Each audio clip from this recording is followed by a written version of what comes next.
ओम शांति। ओम शांति।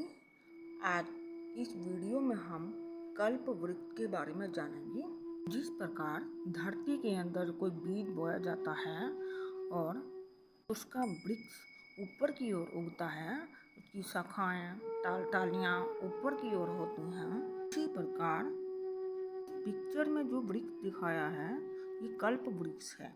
कल्प वृक्ष की आयु 5000 वर्ष है। वास्तव में उल्टा वृक्ष है। इसका बीज ऊपर में है। परम पिता परमात्मा है बीज रूप परम धाम के निवासी हैं। टालियां शाखाएं नीचे की ओर हैं। तो हम आत्माएं हैं, परमात्मा की संतान हैं। आत्माएं भी परम धाम के निवासी हैं। यहाँ इस वृक्ष की जो फाउंडेशन दिखाई है, जिसमें ब्रह्मा, सरस्वती और बाकी ब्राह्मण बैठकर तपस्या कर रहे हैं, ये पुरुषोत्तम संगम युग का समय है। इस समय परमात्मा शिव इस सृष्टि पर ब्रह्मा के तन में आते हैं। आकर हमें इस ब्रह्मा के द्वारा अडॉप्ट करते हैं। हमें ब्रह्मा मुख वंशावली ब्राह्मण बनाते हैं। विश्व का कल्याण करते हैं। पुरानी दुनिया को बदल नई दुनिया बनाते हैं। बाबा ब्रह्मा के द्वारा सत्य गीता का ज्ञान देते हैं। राजयोग सिखाते हैं। कमल पुष्प समान न्यारा और प्यारा बनकर रहना सिखाते हैं। पवित्र बनाते हैं। पवित्र बनाकर पवित्र दुनिया का मालिक बनाते हैं। बाबा इस पुरानी पतित दुनिया में आकर माताओं के सिर पर ज्ञान का कलश रखते हैं। हम ब्राह्मण हैं। शिव शक्ति पांडव सेना। बाबा ऐसी श्रीमत देते हैं जो नर से नारायण, नारी से लक्ष्मी बनते हैं।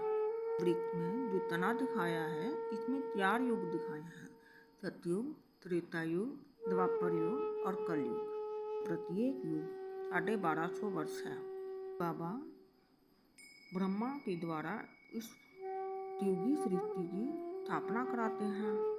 विष्णु के द्वारा सतयुगी सृष्टि की पालना कराते हैं।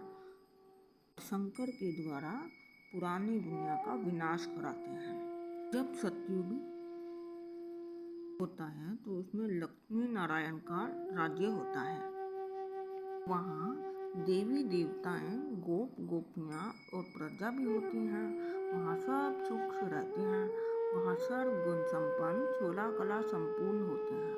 इस सतयुग को गोल्डन एज, वैकुंठ, स्वर्ग कहते हैं, प्रलय भी कहते हैं। किसी बाबा आकर ऐसी दुनिया बनाते हैं जहाँ 100% सुख शांति होती है। देवी देवताओं डबल चरित्रधारी वाले होते हैं, क्योंकि 16 कला संपूर्ण होते हैं, सर्व गुण संपन्न होते हैं, एकदम निर्विकारी होते हैं, सत्व प्रधान होती है। त्रेता युग में 1250 वर्ष होते हैं और श्री सीताराम का राज्य होता है। इस युग में इंद्रवंशी घराना होता है। 14 कला होती है, क्योंकि देवताएं सिंगल चरित्रधारी वाले होते हैं। युग में प्रजा भी होती है और राजा रानी भी होते हैं। युग त्रेता में एक ही भारत होता है। दुख का नामो निशान नहीं होता, कि वहाँ सब निर्विकारी होते हैं, एकदम शांति ही शांति होती है। त्रेता राम राज्य त्रेताचार्य ये पूज्य भारत होता है। जैसे ही द्वापर युग शुरू होता है, रावण का जन्म शुरू होता है। द्वापर युग में थोड़े थोड़े दुख शुरू होते हैं। ये द्वापर युग 1250 वर्ष का होता है। द्वापर युग में सबसे पहले अभयविचारी भक्ति होती है। इस युग में सबसे पहले राजा विक्रमादित्य ने शिव की पूजा शुरू की थी।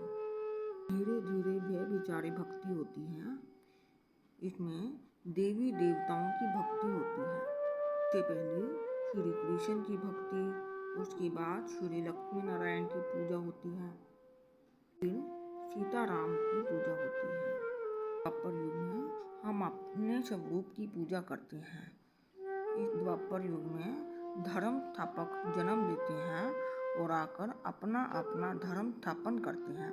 इब्राहिम द्वारा इस्लाम धर्म, क्राइस्ट द्वारा क्रिश्चियन धर्म, बौद्ध द्वारा बुद्ध धर्म होता है। प्रयोग में गीता, शास्त्र आदि बनती हैं। जैसे ही कलयुग आता है, दुख का नामो निशान बहुत ज़्यादा होता है। घर घर में लड़ाई झगड़े, दुख, अशांति ज़्यादा होती है। युग में हनुमान की पूजा होती है, गणेश की पूजा होती है। युग में संन्यास धर्म होता है, सिख धर्म आदि शुरू हो जाता है। कलयुग में मनुष्य शांति के लिए परमात्मा को पुकारते हैं।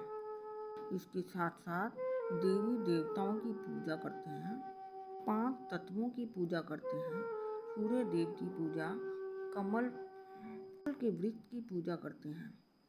कलयुग में मनुष्यों का मन, वचन, कर्म एकदम तमोगुणी हो जाता है, विकारी और पतित बन जाते हैं। परमात्मा अपने भक्तों की पुकार सुनकर इस सृष्टि पर आते हैं। जब कलयुग का अंत और सतयुग के आदि के बीच का युग होता है, संगम युग, बाबा ब्रह्मा के तन में आकर कहते हैं, बच्ची ये तुम्हारा अंतिम 84वां जन्म है। कमल पुष्प समान न्यारे और पवित्र रहो। बाबा कहते हैं, ये जो ब्रह्मा है ये देव है, ये सतयुग का पहला राजकुमार है। बाबा इस राजयोग के द्वारा नर से नारायण, नारी से लक्ष्मी बनाते हैं, ऐसी श्रीमत देते हैं। के साथ साथ सृष्टि के महापरिवर्तन की प्रक्रिया भी शुरू होती है। 3 प्रकार से इस सृष्टि का महापरिवर्तन होता है।